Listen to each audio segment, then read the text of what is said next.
साथियों नमस्कार। मैं सुभाष चंद्र अपने YouTube चैनल पर आपका हार्दिक स्वागत करता हूं। आज मैं चर्चा करूंगा जो केजरीवाल ने एक तरह से मुझे लगता है स्क्रिप्टेड ड्रामा शुरू किया है उसके बारे में, लेकिन उसके पहले कुछ और बातें भी करूंगा। कल प्रधानमंत्री मोदी ने एक छोटी सी बात क्या कह दी कि सारे बिखर गए। मोदी जी ने कह दिया तेजस्वी यादव के लिए कि इसकी जब हेलीकॉप्टर की यात्रा पूरी हो जाएगी तो जेल की यात्रा शुरू हो जाएगी। बस फिर क्या था, मोदी केजरीवाल और आपका तेजस्वी राहुल सब मोदी पे बरस पड़े कि ईडी और सीबीआई मोदी के कब्जे में है। ये मोदी ने खुद स्वीकार कर लिया, एडमिट कर लिया है। तुम जो रोज़ एक ही गाना गाते रहते थे कि ईडी सीबीआई मोदी के कब्जे में है, तो उसने अगर कुछ कह दिया तो तुमको मिर्ची लग गई। अब सोचो कि तुम रोज़ रोज़ पता नहीं कब से एक गाना गा रहे हो कि मोदी डिक्टेटर है, मोदी तानाशाह है, मोदी ये है, मोदी वो है। अब सोचो ज़रा, कल को फिर सत्ता में आने के बाद अगर मोदी सचमुच में तुम लोगों के लिए डिक्टेटर बन गया तो क्या होगा। वो डिक्टेटर बन सकता है लेकिन आम जनता के लिए नहीं, तुम जैसे मक्कारों के लिए बन सकता है वो, जो घोटालेबाजों के लिए बन सकता है वो। आज देखिए राहुल गांधी ने और भी बड़ी बात बोली है। उसने कहा है, आप देखिए भगवान का मजाक कैसे उड़ाते हैं ये। उसने कहा कि 4 जून के बाद ईडी से बचने के लिए मोदी ने भगवान का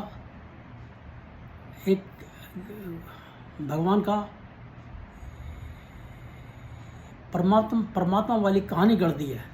बतलाइए भाई, तेरे को क्या पता भगवान क्या चीज़ होती है। यानी खुद वो कह रहा है राहुल गांधी कि 4 जून के बाद हमारी सरकार आएगी तो हम ईडी सीबीआई को अपने कब्जे में ले लेंगे और बिना किसी केस के, बिना किसी कारण के मोदी को जेल में डाल देंगे। ये उसका मतलब है। और दोष देते हो मोदी को कि वो तानाशाह है। आज पालीगंज में राहुल गांधी का स्टेज गिर गया। अब स्टेज बनवाया किसने होगा? तुम्हारी पार्टी के लोगों ने, एनडी गठबंधन के लोगों ने। वो गिर गया तो उसमें मोदी का क्या दोष है? प्रियंका वाड्रा उसके लिए भी मोदी को दोष दे रही है। यार क्या कमाल की बात करते हैं ये लोग। अब केजरीवाल, मज़े की बात है, सुप्रीम कोर्ट पहुंच गया है कि मेरी जो बेल है वो 1 हफ्ते के लिए बढ़ा दी जाए। क्या कारण दिए? कारण दिए कि कुछ मेडिकल टेस्ट कराने हैं, शुगर लेवल कंट्रोल में करना है और चेस्ट में पेन है उसके लिए जांच करानी है। भैया अब जस्टिस खन्ना बताएं, जो बड़े चौड़े होकर कह रहे थे कि हमने तो उसको 2 जून को सरेंडर करने के आदेश दिए हैं, वो ज़रूर करेगा सरेंडर। नहीं करेगा तो अब क्या करेंगे खन्ना जी? लगता है बेल देते हुए, जब खन्ना जी ने बेल दी तो उस वक्त एक स्क्रिप्ट लिखी गई थी जो हिडन थी, उसके हिसाब से अब केजरीवाल काम कर रहा है। 20 दिन से केजरीवाल भागता फिर रहा था, तब कोई शुगर प्रॉब्लम नहीं थी उसको, किसी को पता नहीं चला, कोई शुगर प्रॉब्लम नहीं थी, कोई चेस्ट में पेन नहीं था, कोई समस्या नज़र नहीं आ रही थी। आज सारी प्रॉब्लम खड़ी हो गई है उसको। अब सुप्रीम कोर्ट को चाहिए कि इसको कहें कि तेरे को बेल एक्सटेंड नहीं होगी, तुम सरेंडर करो 2 जून को। उसके बाद तुम्हारी एम्स से जांच कराई जाएगी और जो एम्स के डॉक्टर, एक्सपर्ट डॉक्टर्स सलाह देंगे या आपके प्रॉब्लम समझेंगे, उसके हिसाब से जो वो इलाज कहेंगे, वो जो टेस्ट कहेंगे, वो टेस्ट सरकारी अस्पताल में कराए जाएंगे। बस मामला ख़त्म है। सुप्रीम कोर्ट को अब इसकी बातों में नहीं आना चाहिए, लेकिन अगर फिर भी आते हैं तो फिर तो सुप्रीम कोर्ट के ऊपर ही लानत है। अगर सुप्रीम कोर्ट ने इस तरह से चलने लगा तो पता नहीं कितने कैद में पड़े हैं लोग। वो सब कहेंगे कि हमें आप छोड़ दीजिए, आप हमें टेस्ट कराने हैं। उनको टेस्ट की आप इजाज़त नहीं देंगे क्योंकि आप कहेंगे नहीं, आप जेल में हो, आप कराइए, सरकारी अस्पताल से टेस्ट कराइए। उसको आप अश्योर करेंगे हम टेस्ट कराएंगे तुम्हारे, तो इसको भी कहिए आप। मैं तो कहता हूँ केजरीवाल, तुम आगे और छूट मत मांगो। एक बार तुम्हें बेल मिली तो स्वाति मालीवाल के लफड़े में फंस गए। अब दोबारा अगर एक हफ्ते की और छूट मिल गई तो पता नहीं किसी और लफड़े में ना फंस जाओ। इसको बड़े ध्यान से समझे केजरीवाल। एक मीडिया चैनल पर केजरीवाल ने इंटरव्यूअर से बार बार ये कहा कि स्वाति मालीवाल का जो सवाल है, जो इशू है, वो कोर्ट में चल रहा है, मैं उसके बारे में कुछ नहीं बोलूँगा। वो बार बार घुमा फिरा के पूछती रही, लेकिन इसका एक ही गाना चलता रहा, टेप रिकॉर्डर की तरह। कोर्ट में केस चल रहा है, मैं कुछ नहीं बोलूँगा, मैं कुछ नहीं बोलूँगा, मैं कुछ नहीं बोलूँगा। अगर तुम कोर्ट में चलते हुए केस के बारे में कुछ नहीं बोलना चाहते तो शराब घोटाले के केस भी कई अदालतों में चल रहे हैं। फिर कैसे कहते फिरते हो कि किसी के घर में कोई पैसा नहीं मिला, तो घोटाला हुआ कैसे?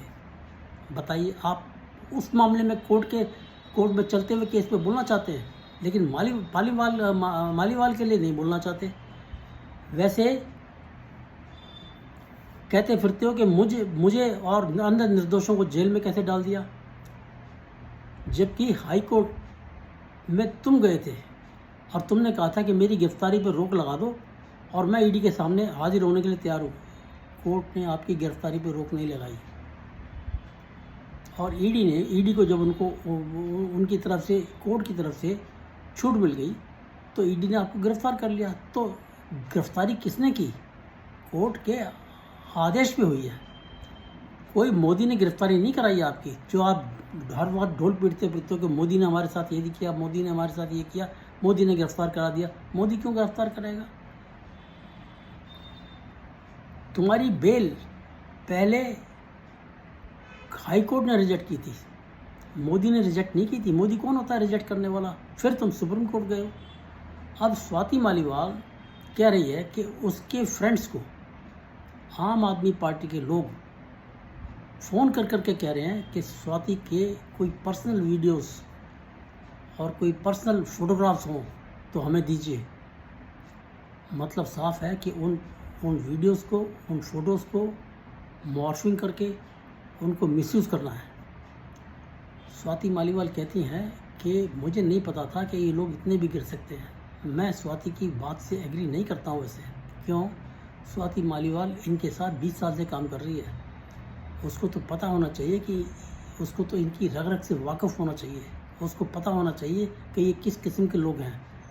जैसे शाजिया अल्मी ने कहा था, जब उसको इनके 2-3 लोगों ने गालियां दी थी और अभद्र व्यवहार किया था, तब उसको लगा था कि ये तो बहुत ही गड़बड़ मामला है, वो निकल आई थी पार्टी से। लेकिन तुम तो 20 साल से उनके साथ काम कर रहे हो। और फिर अब ये लोग, वैसे तो मालीवाल के लिए मैं कह रहा हूँ, लेकिन ये लोग इतना गिर गए हैं कि ध्रुव राठी अपने वीडियो में स्वाति मालीवाल को गाली दे रहा है। यार ये तो इंतहा हो गई बेशर्मी की। तो ये जो आज की स्थिति है, ये बड़ी खतरनाक स्थिति है और सुप्रीम कोर्ट को मेरा अनुरोध है कि वो इसके बातों में ना आए, इसके झांसे में ना आए। क्योंकि ये अपनी बीवी को कहता है कि जो झांसी की रानी है। सही बात यह है कि ये झांसे का राजा है, झांसे का राजा। ये हर किसी को झांसा दे सकता है। लेकिन एक बात मैं अब कहना चाहता हूँ कि कभी एक समय था जो लोग इसके पीछे भाग लिए थे क्योंकि इसकी क्रेडिबिलिटी थी। ये अगर झूठ भी बोलता था तो लोग सच समझते थे, इसके पीछे रहते थे। आज इसकी क्रेडिबिलिटी इतनी गिर चुकी है कि ये अगर सच भी बोलेगा तो लोग उसको झूठ ही मानेंगे। तो मेरा आज के विषय पे इतना ही कहना है। मेरा ख्याल है आपको मेरे कंटेंट्स पसंद आए होंगे। इन्हें लाइक कीजिए, शेयर कीजिए और मेरे चैनल को सब्सक्राइब कीजिए। धन्यवाद। नमस्कार। भारत माता की जय। जय हिंद।